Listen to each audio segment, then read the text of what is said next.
Bíblia aberta, cartilha de oração.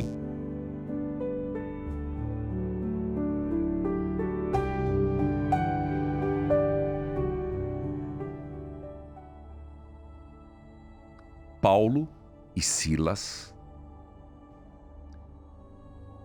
passaram pelas cidades de Anfípolis, Apolônia, e chegaram a Tessalônica, onde havia uma sinagoga. Você sabe que sinagoga é uma extensão do templo, é uma capela judaica. Tenho explicado isso. Precisa saber, sim. Conforme o seu costume, Paulo foi lá e nos 3 sábados, porque os judeus, eles se reúnem no Shabat, no sábado, e falou sobre a escritura sagrada. Paulo, olha a coragem, vai na sinagoga judaica e explica sobre as escrituras com as pessoas que estavam ali na sinagoga. Paulo lhes explicava e provava que o Messias precisava sofrer e que depois de morrer tinha de ressuscitar. E Paulo, ele não só falava de Jesus, ele falava sobre a visão que o próprio judeus tinha do Messias. E falava, o Messias que vocês esperavam, ele veio. Ele tinha que sofrer, morrer, mas depois ressuscitar. Este Jesus que eu estou anunciando a vocês é o Messias. Paulo disse, este Jesus que eu estou falando para vocês é o Messias que vocês esperavam. Paulo e Silas conseguiram convencer disso algumas daquelas pessoas as quais se juntavam a eles. Preste atenção agora. Um grande número de não-judeus convertido ao judaísmo e muitas senhoras da alta sociedade também se juntaram ao grupo. Então vamos para pensar comigo, você precisa entender. Paulo falava para o judeu para se converter ao cristianismo. Nós já sabemos que eram chamados de cristãos. Mas haviam aqueles que não eram judeus, que tinham se tornado judeus e se converteram. Inclusive, algumas senhoras da alta sociedade. Isso está cheirando confusão. Vamos ver por quê? Versículo 5. Mas os judeus ficaram com inveja. Eles foram buscar alguns homens. Olha o que a inveja faz. Cuidado, a inveja, ela é traiçoeira. A inveja é mortal. Lembre de Caim e Abel. Eles foram buscar alguns homens maus entre os malandros de rua. Olha como quando a pessoa quer fazer o mal, ela faz. Padre, está na Bíblia isso? Estou te falando, meu filho, capítulo 17.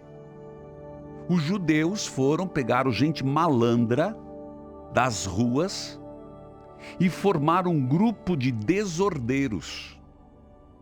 Estes fizeram muita confusão na cidade e atacaram a casa de Jação, procurando Paulo e Silas, a fim de levar para o meio do povo. Eles queriam confusão.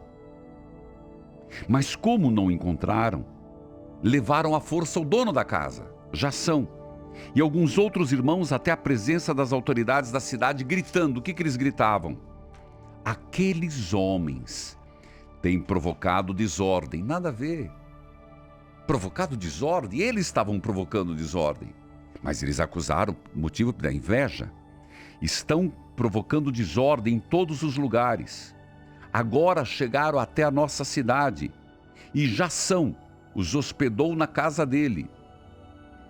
Eles estão desobedecendo às leis do imperador romano, dizendo que existe outro rei chamado Jesus. Que absurdo! Olha o que a inveja faz.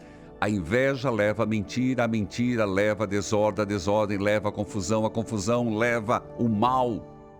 Atenção, meus irmãos, a inveja não deixa ela crescer dentro de você, dentro de mim. O vício, o pecado, ele não se satisfaz, ele aumenta, ele quer mais e mais e mais e mais. Versículo 8. Tanto a multidão como as autoridades ficaram agitadas quando ouviram essas palavras. O quê? Eles foram com o dedo na ferida. Qual era o dedo na ferida? Falar contra César. Falar contra um judeu, tudo bem, mas falar contra César, aí era, com certeza, motivo de uma rebelião. E as autoridades soltaram Jação e os outros, depois que eles pagaram a quantia exigida com isso. O que nós vemos hoje? Incansável Paulo, incansável Silas, de cidade em cidade nas viagens missionárias, convertendo, falando de Jesus o Messias, pagando um alto preço por serem coerentes com o Evangelho. Motivo de inveja, motivo de mentira. Portanto, o cristianismo nasceu em meio a esta situação. Nasceu em meio a muitos que se recusavam, como se recusam hoje, em aceitar Jesus como Cristo. Que Jesus é um cara legal? Beleza. Que Jesus é um personagem? Beleza.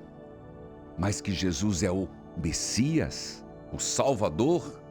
Isso muda tudo. E para mim, para você, não existe outra verdade a não ser aquela que professamos.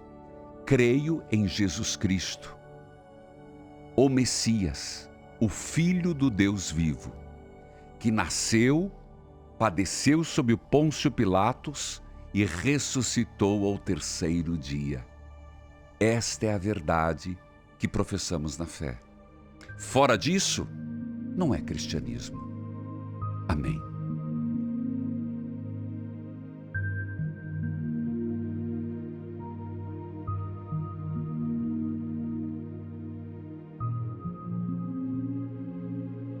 Curtiu esse vídeo?